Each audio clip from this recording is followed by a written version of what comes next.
قوة إلا بالله العلي العظيم.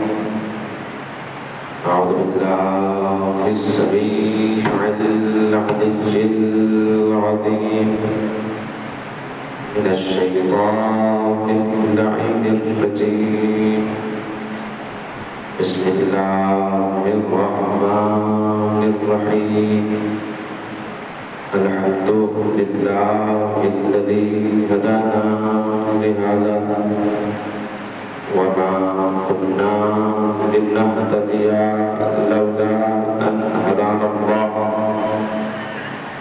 لقد جاءت رسل ربنا بالحق ثم الصلاة والسلام والتحية والإكرام على سيدنا ونبينا وشفيع ذنوبنا وطبيب نفوسنا وحبيب قلوبنا مولانا ومولى الثقلين جد الحسن والحسين أبي القاسم محمد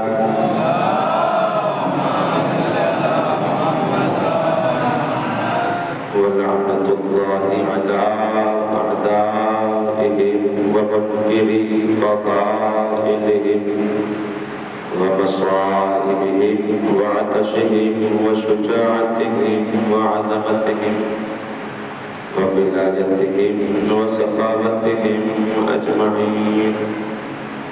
أما بعد فقد قال رسول الله صلى الله عليه وآله وسلم: الحسن والحسين سيدا شباب أهل الجنة. صلوات الله عليه محمد.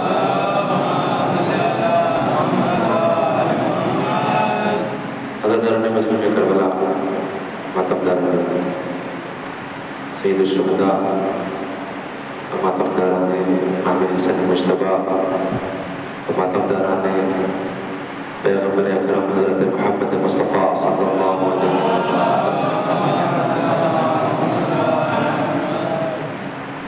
مجلس کا آغاز دعا امام زمانہ کے ذریعے سے ہم سب مل جل کے کرتے ہیں. بسم اللہ الرحمن الرحیم. اللہم کل ولیک الحجة بن الحسن صلواتك عليه وعلى آبائه في هذه الساعة وفي كل ساعة وليا وحافظا وقائدا وناصرا ودليلا وعينا حتى تسكنه أرضك طوعا وتمتعه فيها طويلا.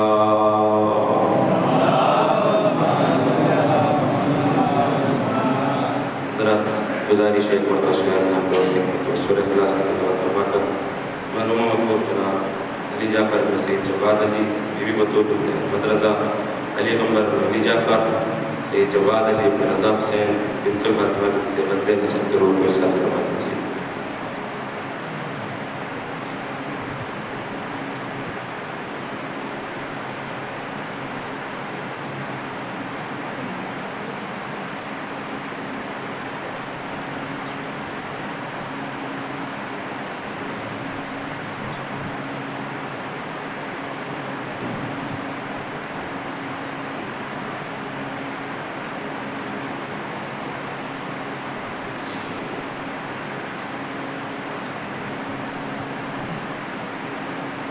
بلند ترین سے بات ارشاد فرما دیجیے محمد بات.